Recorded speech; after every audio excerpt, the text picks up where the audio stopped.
job in McDonald's land on McDonald's.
When I'm carving the white bead foam, my go-to tools are always usually the curry comb, because it's so good at creating like flat and controlled surfaces. Then I love little wire brushes. I have a bigger one also. Some like 80 grit sandpaper and maybe a sanding block. And that's really, sometimes I'll use little files and stuff, but for the most part, that is pretty much it. I do have a homemade brush that's got a bunch of nails in it, like for really digging away tons of foam. But for the most part, I use hot wire if I need to do that. But yeah, for those of you who've seen me carve, you've always seen me use basically just these. Also too, for gluing any foam to plywood or together, I always use the window and door sealer expanding foam. It doesn't have to be great stuff, but I like this one because it doesn't expand so much. I'm sure there's other things that work really good, but this is the one that I've always used and I've never had to change it.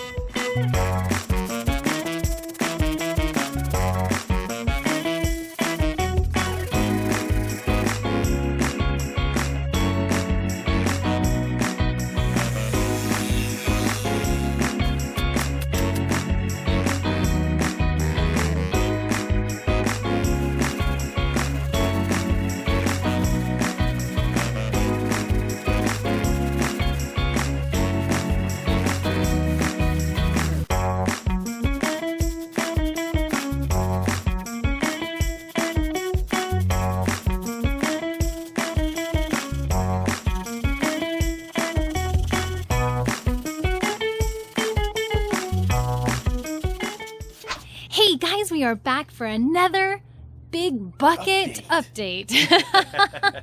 Look at the size of these things. Whoa!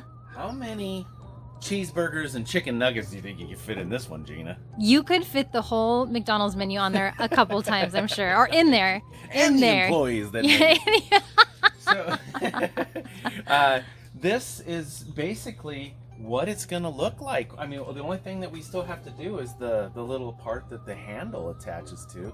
Then make the lids, then make the handles, and paint it, hard coat it. So there's still a lot of work to do, but I'm feeling pretty good about how it's taking shape. Yeah. There's a lot of nails I still gotta put a couple boxes of nails on.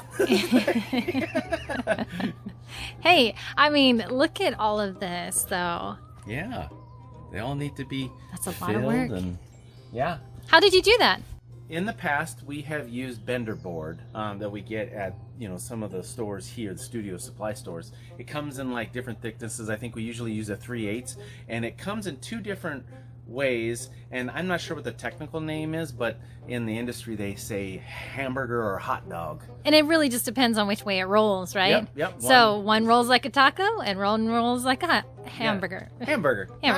Hamburger hot dog. I'm getting hungry. Yeah, you're always hungry. But, yes, I am. But Look, your mouth's even watering. I know. Well, yes, it's about that time.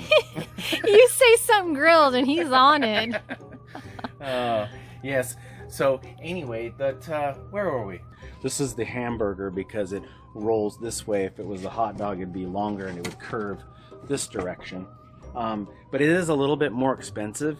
And this is the only sheet we have. I think we're going to use this for the outside of the lid, possibly. That's what. A little bit. I bet this stuff is, a down payment to a house now. I think back in the day it was like $35. Okay, so a it's probably sheet. like $70 a sheet now. Yes, probably. Oh my probably. gosh. But this is what we ended up going with. This is from your grandma's paneling in her house. Yeah, pretty much. We were able to get away with using just the underlayment like you get at the box stores, and for this I used the 1/8 inch instead of the 1/4 inch. So it was a lot easier to bend, right? Yeah, I mean it still wanted to be straight, but It's fighting with you? I used so many. Yeah, yeah, and because it's so thin, you have to actually shoot it at an angle with the staple gun so that the staples don't blast all the way through. And then you just have to go back in once the glue dries and tap all those nails down. You could also use screws too, which I did on some of the ones that were giving me a little trouble. The Mike Tysons of the wood. Yeah, yeah. But then you have to go back and fill those up with Bondo or whatever.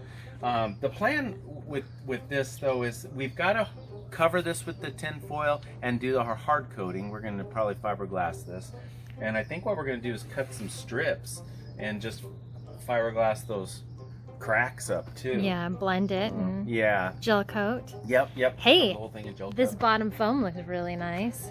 Yeah, it turned out nice. Yeah, you Now- want to tell them our little secret? Yeah, so I started carving that, and it looked pretty good. I wasn't perfect. I wasn't total. I had the little bucket sitting right next to me, and I was like, I didn't know how much curve to put on there. And Gina's like, why don't you make a jig? And I was like, oh yeah, I can make a jig. That works. Yeah. So that actually worked out awesome. I put some sandpaper on it, and it gave me the perfect round edge, and then I went back and just added those scallops to match the side. So the scallops ended up being a little bit more work than just doing round, but I think there's not much to these things. I mean, they look like big bushel You always got to baskets. throw a little extra detail in there, Yes. Chris. I was like, just make them round. Nobody even knows they're scalped. And he's like, pumpkins aren't round. No, they're not. That's why they're pumpkin pails. They gotta have a pumpkin-y look to it. You know what they look like to me? You used to have like a, I don't know, like a some kind of a basket, like a fruit basket or something. They kind of remind me of those soft baskets. What are those? Are they called bushel baskets? Like from a farmer's market or something? Yeah, Okay. yeah, like something you put some Yeah, fruit I in. know what And you're they- talking about. They're old school baskets. Yeah, they kind you're of right. look like giant versions of that. They do. Mm-hmm. Hey, you know what we should do? Hey, Is put a piece of plywood across the top here and fill it with all the candy. Put this out front. Could be everybody's like trick-or-treat basket.